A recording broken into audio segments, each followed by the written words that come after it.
এক মাসের মধ্যে মাছের ওজন দ্বিগুণ করা আরটিডিএ পদ্ধতির আজকে দ্বিতীয় পর্ব। আজকে পেপার আপনাদেরকে আমরা আরটিডিএ পদ্ধতি ডাটাগুলো বিশ্লেষণ করে দিব। আমরা আজকে ডাটা বিশ্লেষণ করার জন্য পুকুরে আপনার জাল মেরেছি এবং মাছগুলো আমরা চেক করবো এবং মাছগুলো কতটুকু ওজন সেগুলো নিব। এরপর আমরা এক মাসের মধ্যে এই মাছকে দ্বিগুণ ওজন করার জন্য দেব। আমরা প্রথমে এখন দুইটা রুই মাছ জাল মেরে পেয়েছি এবং সেগুলো তুলেছি এবং দেখতেছি এই দুইটা রুই মাছ গড় ওজন 600 গ্রাম করে, অর্থাৎ আমরা এই এক মাসের মধ্যে এই মাছগুলোকে 1200 গ্রাম নিতে হবে। আমরা এই মাছগুলো খুব ভালো করে বিশ্লেষণ করলে মাছগুলো গাগুলো খুবই শক্ত, অর্থাৎ বড়ি যেগুলো আছে খুবই শক্ত এবং যে মাছগুলো প্রচণ্ড রকম শক্তিশালী। সাধারণভাবে যেসব মাছ গায়ের মাছগুলোর বড়িগুলো শক্ত থাকে, অর্থাৎ শরীর দিয়ে খুব একটা শক্ত থাকে, সেই মাছগুলো খুবই দ্রুত ওজন আসে না। আমাদের এখন যেটা করতে হবে যে এই মাছের বড়িগুলোকে, অর্থাৎ শরীরের যে মাংসগুলো আছে সেগুলো একটু লুজ করতে হবে, অর্থাৎ গায়ের মাংসগুলো একটু নরম করতে হবে। সেই জন্য আমাদের একটা মেডিসিন ব্যবহার করতে হবে। সাধারণত মাছের শরীরের মাংসগুলো নরম করার জন্য আপনি ইস্ট ব্যবহার করা যায়। আমরা রুটিতে যে ইস্টগুলো খাই, সকালবেলা যে রুটিগুলো তৈরি করা ইস্ট দিয়ে, ঠিক সেরকমভাবে সেম ইস্ট এখানে ব্যবহার করতে হবে। ইস্টের পরে মাছগুলোর শোলগুলো লুজ নরম হয়ে যাবে এবং মাছগুলো যে খাবারগুলো খাবে সেখানে মাছের যে প্রতিটি পাঁচ মাংস দেবে। আমরা এখানে শুধু রুই মাছ পেয়েছি। এখন আমরা পরীক্ষামূলকভাবে সেকেন্ড আরও কয়েকটা জাল মারব পুকুরে এবং সেখানে মাছগুলো সংগ্রহ করবো এবং মাছগুলো নিয়ে আরও বিটাল বিশ্লেষণ করব। আমরা দ্বিতীয় খুব জাল মারার জন্য প্রস্তুত হচ্ছে আমাদের স্টাফরা। আরটিডি হলো আমরা রিয়েল টাইমকে ডাটাকে অ্যানালাইজ করে মাছগুলোর সবগুলো সমস্যাগুলো নির্ণয় করে এবং মাছগুলো কীভাবে খাবার খাওয়ালে বা কীভাবে কী মেডিসিন ব্যবহার খুব দ্রুত হয় সেই পদ্ধতিটা ব্যবহার করে খুব এক মাসের মধ্যে মাছ ওজনকে দ্বিগুণ করে ফেলি। আমরা এখানে এই পুকুর প্রথম জাল মাসে সেখানে রুই মাছের গড় ওজন 600 গ্রাম। আজকে থেকে 9 মাস আগে আমরা যখন এই পুকুরে মাছগুলো দিই তখন কেজিতে এই মাছগুলো 35 পিস ছিল, অর্থাৎ 30 গ্রাম করে মাছগুলো ছিল। সাধারণত আমরা 100 গ্রাম সাইজের মাছ ছাড়ি, কিন্তু আমরা এখানে পরীক্ষামূলকভাবে যে 30 গ্রামের মাছ ছাড়েছিলাম, সেই 30 গ্রাম মাছগুলো আজকে 9 মাস পরে মাত্র 600 গ্রাম আসছে। আমরা আরেক খুব জাল মেরেছি, যার মনে পর সেই মাছগুলো ফেসে সেম প্রবলেম। আমাদের মনে হচ্ছে মাছগুলো প্রচণ্ড রকম শক্তিশালী। এগুলো রুই মাছ আছে, কালীবাউস মাছ। কালী মাছগুলো গড়ে 1 কেজি প্লাস সাইজ আছে। দেখতেছেন মাছগুলো প্রচণ্ড লাফালাফি করতেছে। যেসব মাছগুলো সাধারণত শক্তিশালী হয় এবং বডিগুলো খুবই শক্ত টাইপের হয়, যে সেই মাছগুলো লাফালাফি বেশি করে। কিন্তু এই মাছগুলো সবচেয়ে বড় সমস্যা হলো এই মাছগুলো দ্রুত বড় হয় না। আপনি যত খাবার খাবেন সেই মাছগুলো বড় হওয়ার একেবারে কম। এই জন্য যেটা করতে হবে, এই মাছগুলোকে আমরা শরীরগুলো লুজ নরম করতে হবে। এটার জন্য আমরা সোডা ব্যবহার করতে হবে, অর্থাৎ ইস্ট এবং সোডা এবং ইস্ট দুটোই এক অন্যের পরিপূরক এবং দুইটা আমরা যে খাবার রুটিগুলো ব্রেড বাটারগুলোতে ব্যবহার করি, বিস্কুটগুলোতে ব্যবহার করা হয়, আমাদের যে বিস্কিটগুলো খাই সেগুলোতে ব্যবহার করা হয়। আমরা এই সোডা এবং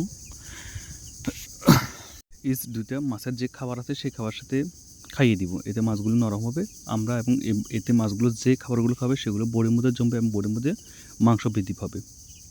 আর তৃতীয় কথা হলো এই মাছগুলো দ্রুত হওয়ার জন্য আমরা একটা মেডিসিন ব্যবহার করতে হবে, যেটা আমরা এই মাছগুলো জাল মেরে ব্যবহার দেখতেছি যে এই মাছগুলো যে গায়ের দিকে যে মাংস একেবারে কম, অর্থাৎ সাধারণত মাছগুলো আমরা ফোলা থাকার কথা, কিন্তু এগুলো একদম স্লিম বডি।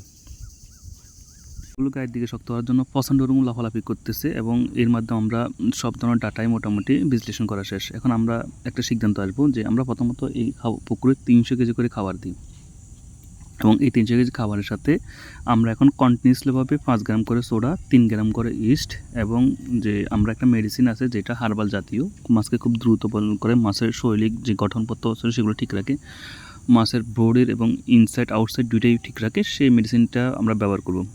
সাধারণত আমরা বেশ কয়টা কোম্পানির এই ধরনের মেডিসিন ব্যবহার করি, যেগুলো ওজন বৃদ্ধির মেডিসিন হিসেবে, যে আমরা অনেক সময় এসকেবের সেফগার্ড ব্যবহার করি, কিন্তু আমরা এক্ষেত্রে ব্যবহার করি প্রিভিল অ্যাগ্রো ব্যাট কোম্পানি যেটা আছে, তারই আপনার যে একটা মেডিসিন আছে সেটার নাম হলো গেনার, সেটা ব্যবহার করব। কারণ পরীক্ষামূলকভাবে এটা আমরা যতগুলো পুকুরে ব্যবহার করছি তত পুকুরে সফলতা পেয়েছি। আমরা 300 কেজি খাবার সাথে 5 গ্রাম করে গেনার ব্যবহার, প্রতি কেজি খাবারের সাথে 5 গ্রাম করে গেনার ব্যবহার করব এবং আমরা এই গেনারগুলোকে ঠিকভাবে যে খাবারের সাথে লাগে সেই জন্য আমরা যে সীতাকুট ব্যবহার করব। সীতাকুট খুবই লাস জাতীয় হয় এবং এগুলো আঠালো জাতীয়, যে খাবার সাথে লেগে থাকে। আমরা সোডা, ইস্ট এবং আমরা গেনার যেটা যে প্রিভিল অ্যাগ্রোভেট কোম্পানির ওজন বৃদ্ধির ওষুধ যে মেডিসিন, সেটা আমরা এবং এই সবগুলোকে আমরা যে খাবার সাথে ভালো করে মিক্স করার জন্য পর্যাপ্ত পরিমাণ সীতা দিয়ে মিক্স করব। পরীক্ষামূলকভাবে অলরেডি আমরা যেহেতু জালমির আমরা ডাটাগুলো কালেকশন করছি এবং আমরা একটা সিদ্ধান্ত নিয়েছি, সেই জন্য আমরা এখন থেকে নেওয়া স্টার্ট করে দিচ্ছি যে আমাদের যে খাবারগুলো আছে সেই খাবারগুলো আমরা এখন নৌকার মধ্যে ঢেলে নিব এবং নৌকার মধ্যে ঢেলে আমরা যে মেডিসিনগুলো সেগুলো একদম ভালো করে মিক্স করে প্রতিটা খাবার সাথে মিক্স করে দিয়ে দিব। আমরা সকালের দিকে 200 কেজি এ পুকুরে খাবার দিই এবং বিকেলের দিকে 100 কেজি, টোটাল 300 কেজি খাবার দিই। এখানে আমরা প্রতি কেজি খাবারের সাথে এখন 5 গ্রাম করে সোডা, 3 গ্রাম করে ইস্ট এবং 5 গ্রাম করে প্রিভেল অ্যাগ্রো লিমিটেডের গেইনার ওজন বৃদ্ধির মেডিসিনটা অ্যাপ্লাই করব। এটা টানা আমরা 15 দিন অ্যাপ্লাই করব। 15 দিন পর আমরা 5 দিন গ্যাপ দেবো, এরপর আবার ডাটা নেব। তার পরবর্তীতে আমরা যখন মাছগুলো সন্তোষজনক রেজাল্ট পাবো, অর্থাৎ মাছগুলো কেজি প্লাস হয়ে যাবে, কেজি উপর উঠে যাবে এবং বিকেটগুলো আমরা 4 থেকে 5 কেজি চলে যাবে, কাতালগুলো 3 থেকে 4 কেজি চলে যাবে, তখন আমরা এই মেডিসিনটা অফ করে দেবো। আর যদি আমরা দেখি যে এই মেডিসিনগুলো যে খাওয়ানোর পরে মাছগুলো আমাদের পর্যাপ্ত, অর্থাৎ যে ওজন আমরা পেয়েছি সেটা ডাবল হয় না, অর্থাৎ ডাবল হয় না, তখন আমরা আরও 15 দিনটা অ্যাপ্লাই করব। তবে মোটামুটি আমাদের পরীক্ষামূলকভাবে অনেকগুলো পুকুর ব্যবহার করার বাদে আমরা 1 মাসের মধ্যে এটা দ্বিগুণ করা যায়। সাধারণত মাছ 1 থেকে 6 মাস পর্যন্ত ধীরে সুস্থে বড় হয়, কিন্তু 6 মাসের পর থেকে মাছগুলো যদি আপনি সঠিকভাবে কাউন্ট করতে পারেন দ্রুত বড় হয়। 9 মাসের পরে মাছগুলো খুব দ্রুত বড় হয়ে যায় এবং 12 মাস পর্যন্ত মাছগুলো বড় হতে থাকে। সেই জন্য আমরা এগুলো মাছের খাবারের পাশাপাশি এই ধরনের বাড়তি মেডিসিনগুলো ব্যবহার করি। আর আমরা এই পুকুরের সম্পূর্ণ ডুবন্ত খাবার ব্যবহার করতেছি, সেই জন্য অবভিয়াসলি আমাদেরকে ব্যাকআপ হিসাবে এই মেডিসিনগুলো প্রয়োগ করতে হবে। তৃতীয় পর্বে আপনারা এর বিশ্লেষণ